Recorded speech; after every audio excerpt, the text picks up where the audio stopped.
Bismillahirrahmanirrahim. Assalamu alaikum. My name is Hassan and today we are going to change error message. The username is not registered on this site. If you are unsure of your username, try your email address instead in WooCommerce My Account in WordPress. Before starting work, it's my request, please subscribe my channel. Thank you. Now back to our work.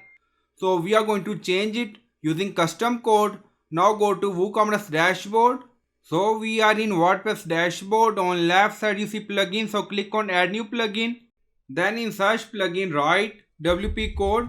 So this is plugin WP code. Insert header and footer we will use. So you will install this plugin and activate it.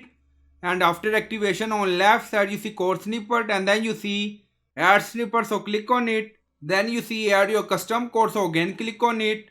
Then you see PHP snippet, so click on it. Now create custom snippet section open and then you can add title and then you see code per view. Now paste code and you'll find this code in video description or in comment section. And then you see error, the username is not registered on our website. Do you mean to use your email address? So you can customize this section and message according to requirement. Now you see. And then scroll down, you see insert method, auto insert location, run everywhere. On top you see inactive, no active and then click on save snippet. Now snippet created and saved. Go to my account page again. So we are in my account page and refresh the page. Continue. So by using custom code, we change this message. Now you see message is changed. The username is not registered on our website. Did you mean to use your email address?